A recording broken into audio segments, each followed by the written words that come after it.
poursuivre notre étude sur le baptême. Et j'espère pouvoir la terminer aujourd'hui, cette étude. Mais bien avant cela, je vais demander à mon frère Xavier de nous conduire dans la sainteté du Seigneur afin qu'il bénisse le moment que nous allons partager ensemble.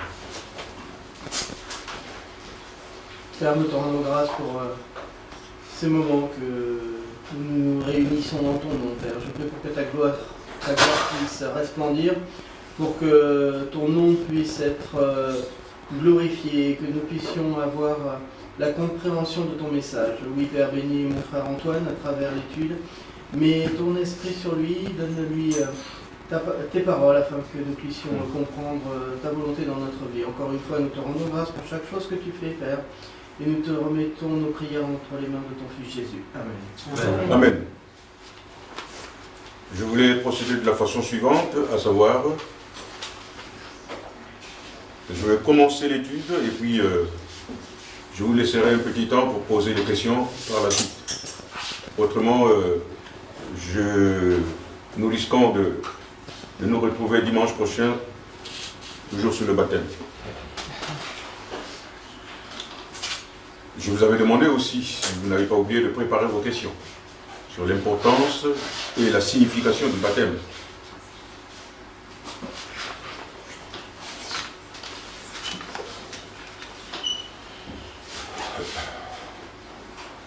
L'importance du baptême. Mes bien-aimés, le mot chrétien signifie comme Christ. Aussi, nous devons marcher dans les pas de notre Seigneur Christ Jésus, le prémisse de tout.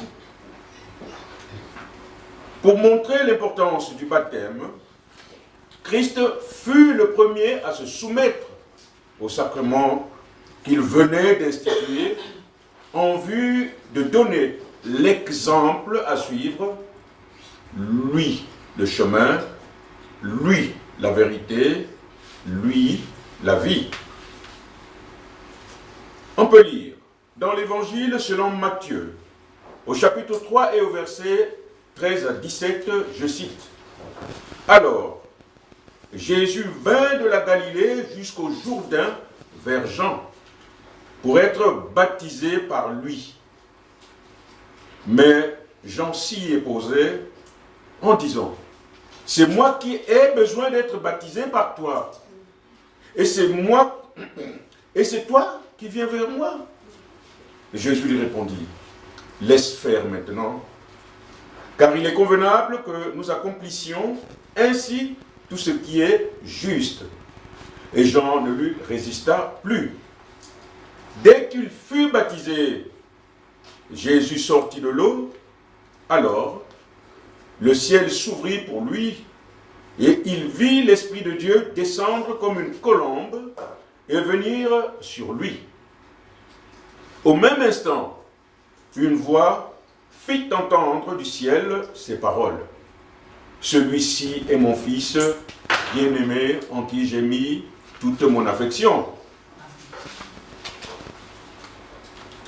Il faut noter que bien que le baptême de Christ ne revête pas le même sens que le baptême des croyants, nous suivons d'une manière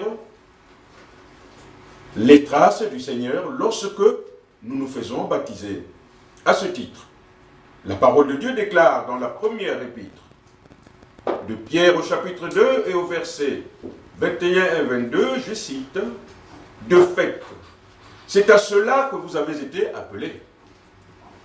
Parce que Christ aussi a souffert pour nous, vous laissant un exemple afin que vous suiviez ses traces. Lui qui n'a pas commis de péché et dans la bouche duquel on n'a pas trouvé de tromperie. Si le Seigneur Jésus s'est fait lui-même baptiser, il a aussi approuvé ses disciples qui baptisaient. Et ça, on le trouve dans l'Évangile selon Jean au chapitre 4, versets 1 et 2. Le baptême est un ministère de la dispensation présente dans laquelle nous nous trouvons, à savoir la dispensation de la grâce. Ce commandement n'était pas seulement adressé aux apôtres, mais aussi à tous les disciples de Christ de la dispensation actuelle. À cet effet, la parole de Dieu déclare dans l'Évangile selon Matthieu, au chapitre 28 et au verset 18 à 20, je cite, « Jésus s'approcha et leur dit, « Tout pouvoir m'a été donné dans le ciel et sur la terre. Allez donc, faites de toutes les nations des disciples, baptisez-les au nom du Père, du Fils et du Saint-Esprit, et enseignez-leur à mettre en pratique tout ce que je vous ai prescrit. Et moi, je suis avec vous tous les jours, jusqu'à la fin du monde. » Amen. Quelle belle promesse. Notons aussi que l'Église primitive réservait une place importante au baptême, ainsi que nous le voyons au passage biblique des Actes des Apôtres, chapitre 2, je vais simplement vous donner les références. Aux Actes des Apôtres, chapitre 2, versets 38, 41, Actes chapitre 8, versets 12, 13, 36, 38. Acte 9, Acte chapitre 9, verset 18.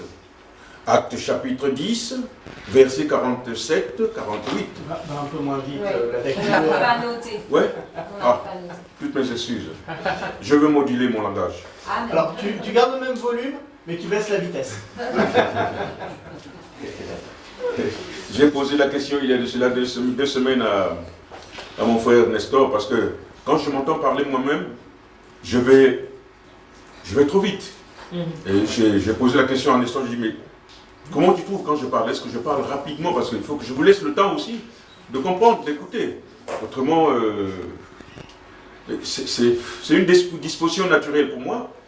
Je ne sais pas si c'est un défaut, mais je parle trop rapidement. Tu peux donner les notes. Donc je disais tantôt, Acte chapitre 10, verset 47, Allez, acte 9, acte 9. 48, Acte 9, verset 18, Acte 16, verset 15, 33, Acte 18, verset 8, Acte 19, verset 5.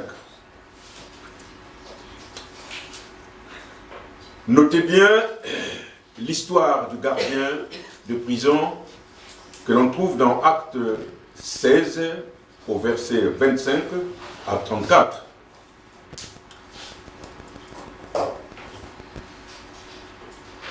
Je vous fais grâce de cela. Nous connaissons tous cette histoire pendant que Paul était en prison. Et pour les enfants, on va l'écouter aujourd'hui. Amen. L'Église primitive ne concevait pas que le croyant puisse rester longtemps sans passer par les eaux du baptême.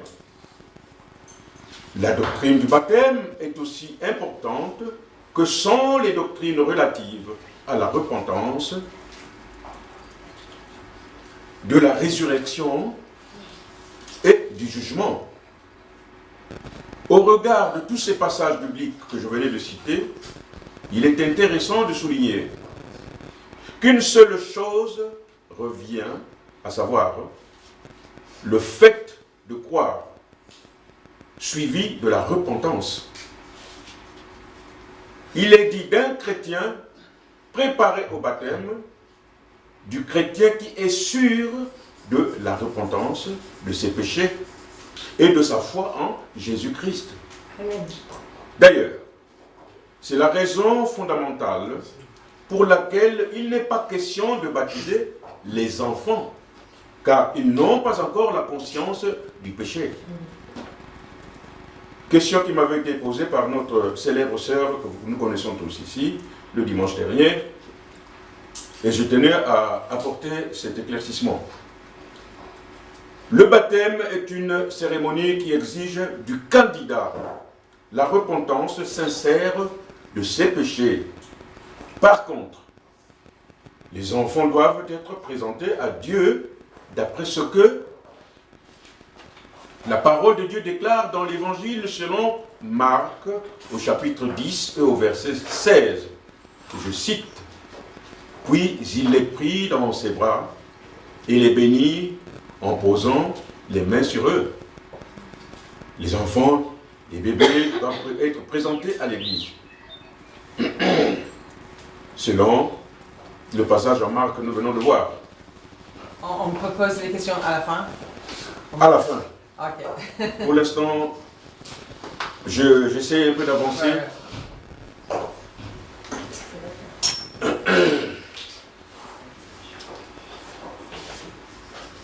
La repentance est nécessaire pour le pécheur qui doit reconnaître son péché. Point important pour une repentance sincère et honnête, car aucun individu ne peut se repentir de quelque chose qu'il ne reconnaît pas. Le pécheur doit haïr et tourner immédiatement le dos à tout ce qui est péché, au risque de ne jamais l'abandonner. Abandonner le péché. En effet, il est important de souligner que s'il existe d'autres formes de baptême, exemple l'aspersion d'eau ou le déversement d'eau, le baptême par immersion reste la manière la plus cohérente, la plus juste par rapport aux Écritures. Le baptême par immersion s'administre dans les eaux et au nom du Père, du Fils et du Saint-Esprit selon le commandement du Seigneur Jésus-Christ en Matthieu chapitre 28 et au verset 19, célèbre passage que nous connaissons tous. Le baptême nous fait devenir membres de l'Église locale et marque le début d'une nouvelle vie parfaite en Jésus-Christ en vue de grandir dans la foi. Le Seigneur Jésus, en quittant ses disciples, leur recommanda de faire du baptême le signe de l'œuvre salvatrice opérée en eux et de leur appartenance au Dieu qu'il était venu révéler. C'est pourquoi, dès la naissance de l'Église, les apôtres administrèrent le baptême.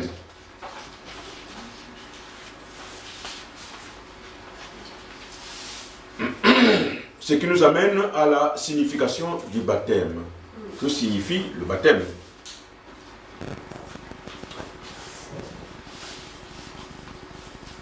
Sachons que Jean fut le premier, le baptême qui est le premier signe de l'obéissance, comme nous l'avait dit notre sœur Marilyn dimanche dernier.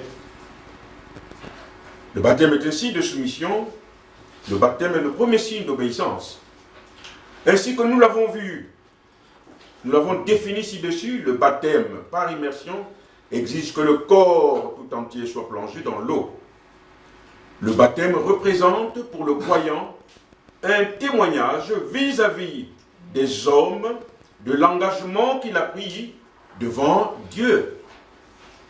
Il ne constitue pas la purification des souillures du corps, comme le déclare l'apôtre Pierre dans sa première épître, au chapitre 3 et au verset 21, je cite, « Cette eau est une figure du baptême, qui n'est pas la purification des souillures du corps, mais l'engagement d'une bonne conscience envers Dieu et qui maintenant nous sauve, vous aussi par la résurrection de Jésus-Christ. » Le baptême d'eau indique la rupture avec le passé et l'entrée dans la sphère nouvelle de la foi et de la vie en Christ. Il symbolise l'ensevelissement du corps du péché. La parole de Dieu déclare dans l'épître aux Colossiens, en son chapitre 12 et au verset 12, « Colossiens 2, verset 12, je cite.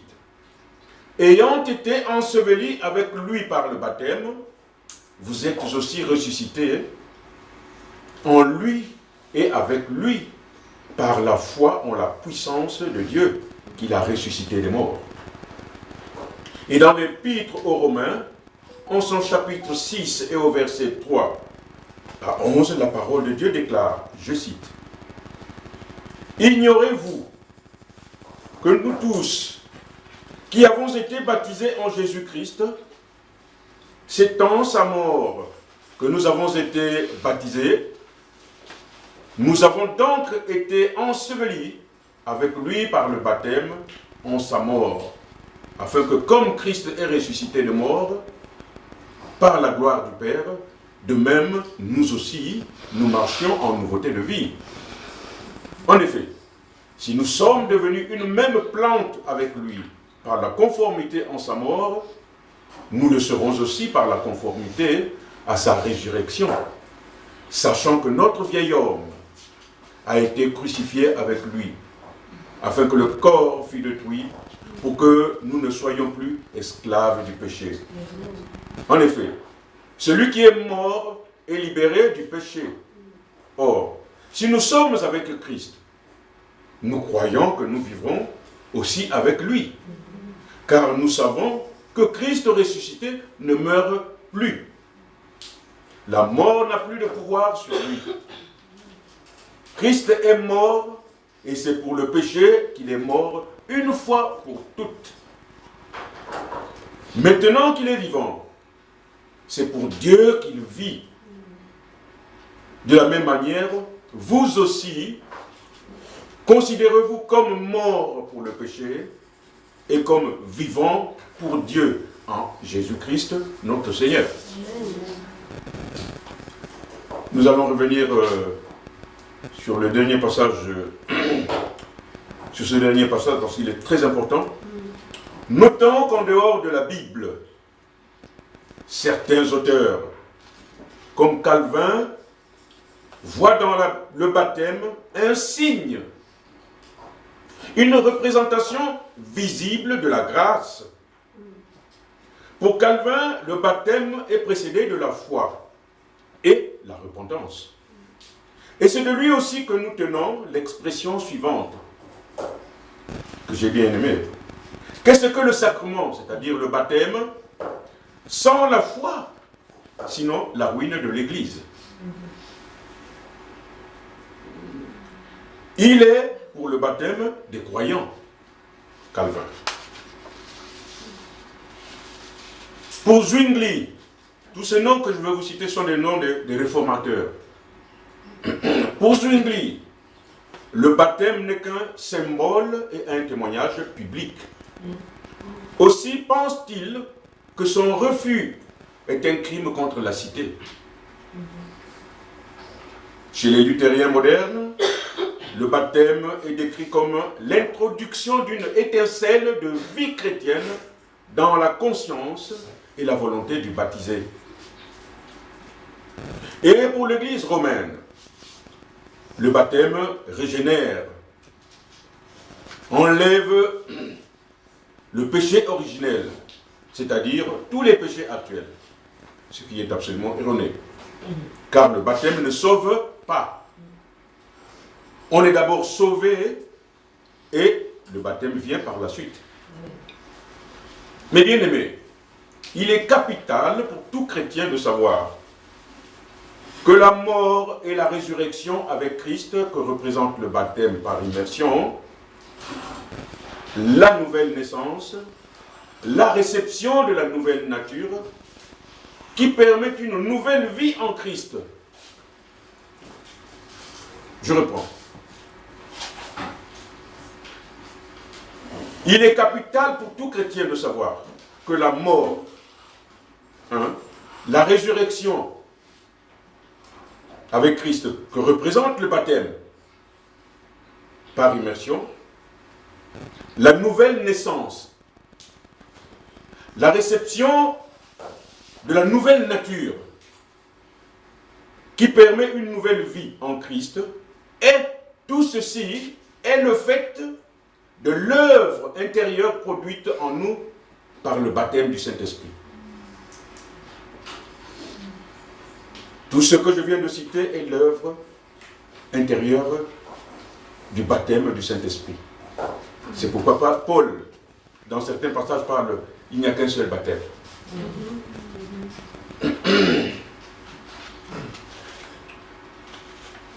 En conclusion de ce que nous avons partagé,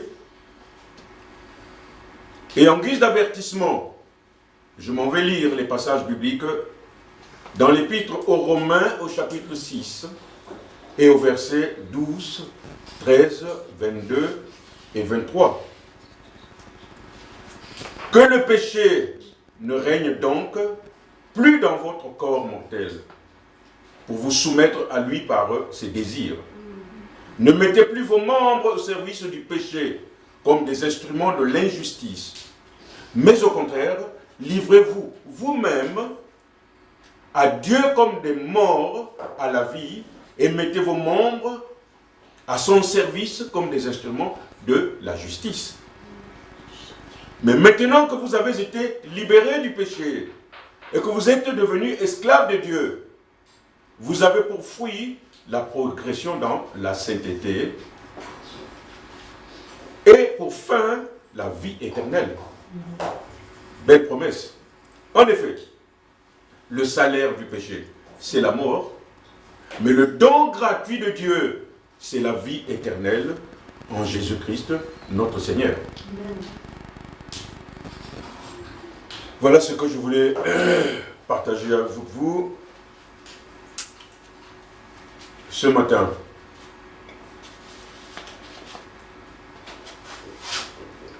Il y a un passage que je voulais, pour lequel je voulais revenir, à savoir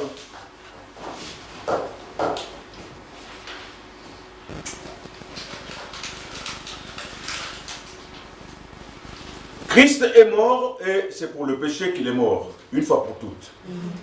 Maintenant qu'il est vivant, c'est pour Dieu qu'il vit. De la même manière, vous aussi, nous aussi, considérons-nous comme morts pour le péché et comme vivants, tout comme Christ. Mais comme nous sommes morts et nous sommes aussi vivants, en qui devons-nous, comme qui devons-nous vivre? En qui allons-nous vivre? En Dieu. Pour Dieu plutôt, en Jésus-Christ, notre Seigneur. Lui qui est mort et ressuscité, il vit maintenant pour Dieu, son Père. Et alors, nous qui sommes greffés à Christ, qui sommes morts et ressuscités, pour qui devons-nous vivre, si ce n'est pour Dieu, avec Jésus-Christ notre Seigneur? Voilà ce que je voulais partager avec vous ce matin. Y a-t-il une question?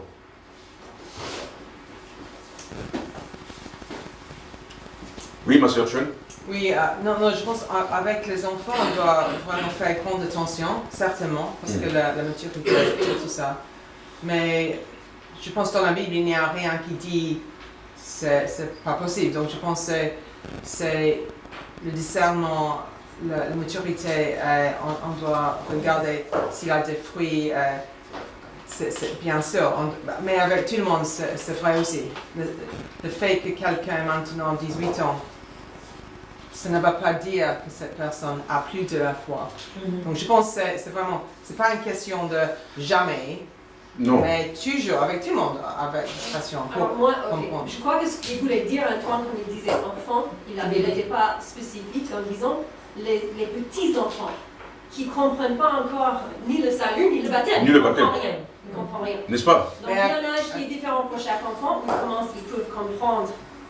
Donc effectivement, mais un petit enfant qui ne comprend rien, ça ne sert à rien de les, entre guillemets, baptiser. Il n'a pas la conscience du baptême. Voilà, donc il connaît, et chaque enfant est différent. Après, l'âge qu'ils vont comprendre, c'est différent pour chaque enfant après. Mais les tout petits qui ne comprennent pas encore cette notion du salut, du baptême, évidemment, on ne va pas les baptiser. Parce que c'est toujours, d'après l'Église romaine, eux, ils baptisent les enfants parce que de peur que l'enfant aille en enfer. Oui, les petits, les bébés, les... N'est-ce pas? Mais ce n'est pas, c'est pas ça ce que les Écritures nous disent. Les enfants n'ont pas encore la conscience de leur péché. Il n'y a aucune preuve que le baptême des bébés ait existé pendant les 4 premiers siècles de l'histoire de l'Église. La première mention relative au baptême de bébé date de l'an 370 de notre ère, quand l'empereur romain Valens a insisté pour que son fils mourant soit baptisé. Le baptême des bébés a été décrété comme loi aussi par le concile catholique, toujours, de Méla, en l'an 416 de notre ère. Et c'est à partir de ce moment qu'il y a eu le massacre sanglant des baptistes, à commencer par d'autres chrétiens. Parce que beaucoup de baptistes disaient non, nous n'acceptons pas que nos enfants soient baptisés par aspersion. Et il y a eu des contradictions, des oppositions énormes qui ont entraîné la cruauté entre chrétiens. Et cela, à travers l'histoire, ça continue jusqu'aujourd'hui, malheureusement. Oui. J'avais des questions maintenant. Déjà, je pense que c'est la différence, la nuance entre le baptême d'eau et le baptême d'esprit. Le baptême de l'esprit et le baptême de l'esprit. Pourtant, on avait fait une étude sur le baptême de l'Esprit Saint. C'était avant les Il y a... Comment? C'était avant les vacances, c'est bon. Tu me donnes l'impression que quand je viens me lever ici, je prêche dans le désert. Oh. Non. Il y a une grande différence entre le baptême du Saint-Esprit et le baptême d'eau, le baptême par immersion. On est baptisé du Saint-Esprit à l'instant même où nous avons cru en Jésus-Christ. N'est-ce pas? Et ce baptême est spirituel. La sphère dans laquelle s'effectue ce baptême est absolument spirituel.